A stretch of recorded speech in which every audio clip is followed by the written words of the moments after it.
update ng bayan, maasahan anumang panahon. Magandang araw po sa ating lahat. Narito ang update sa lagay ng panahon ngayong araw ng Biyernes, September 27, 2024. Ngayong araw nga ay lumakas na ang low pressure area sa silangan ng Batanes at isa na itong ganap na bagyo o tropical depression.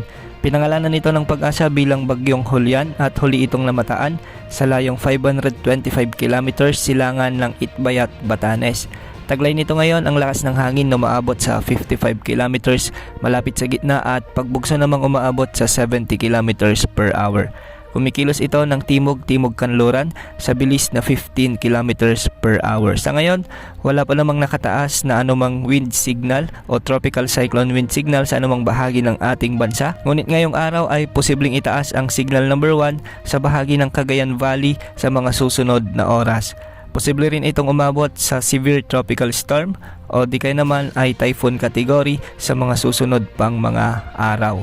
Dahil nga sa bagyang paglapit ni Bagyong Julian sa kalupaan ng Northern Luzon, sa ngayon ay makakaranas na ng maulap ng kalangitan na may mga kalat-kalat na pag-ulan at pagkidlat-pagkulog sa bahagi ng Ilocos Norte, Apayao, Batanes, Cagayan, kasama ng Babuyan Islands at Isabela. Ang mga lugar na ito ay makakaranas ng mga minsan ay katamtaman at malalakas na pag-ulan kaya hindi inalis ang posibilidad ng mga biglang pagbaha at pagguho ng lupa. Samantala sa may Metro Manila at nalalabing bahagi ng bansa, wala namang epekto si Bagyong Julian ngunit localized thunderstorms ang iiral sa mga lugar na ito. Aasahan naman ang bagyang maulap hanggang sa maulap na kalangitan na may mga kalat-kalat na pag-ulan sa mga lugar na hindi apektado ni Bagyong Julian. Hindi rin inaalis ang mga biglang pagbaha at pagguho ng lupa lalo na kung may mga severe thunderstorms. Ayon sa inilabas ng Pag-asa na track at intensity forecast ng bagyong si Julian, bukas o mamayang hating gabi ay posible itong lumakas bilang tropical storm.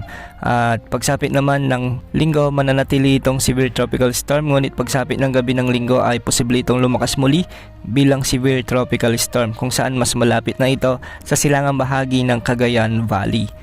Pagsabi naman ng Lunes ay kumikilos na ito pahilaga ng bahagya at nasa silangan pa rin ito ng extreme northern Luzon bilang severe tropical storm. Pagsabi naman ng Martes ay lalakas pa ito bilang typhoon category at bahagyang kikilos na ito pahilaga sa bahagi naman ng Batanes area. At pagsapit ng Miyerkules, isa pa rin itong typhoon category at nasa loob pa rin ng ating area of responsibility, ngunit nasa silangan na ito ng Taiwan. Ayon sa outlook at forecast track na ilabas ng Pag-asa, hindi rin nakikitang tatama ito sa anumang bahagi ng ating bansa. Ngunit asahan pa rin ang mga pagbabago sa mga susunod na araw. Samantala, isa pang bagyo ang namataan ng Pag-asa sa labas ng ating area of responsibility. Huli itong namataan sa 2,600 kilometers silangan ng Central Luzon. Taglay rin ang lakas ng hangin na umaabot sa 55 kilometers per hour malapit sa gitna at pagbugsong maabot sa 70 kilometers per hour. Kumikilos ito ng hilagang kanluran sa bilis na 15 kilometers per hour.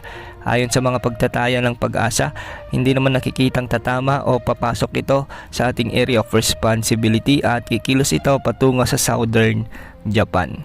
Yan mo lang update sa lagay ng panahon. Ito po ang weather update ng bayan, maasahan anumang panahon.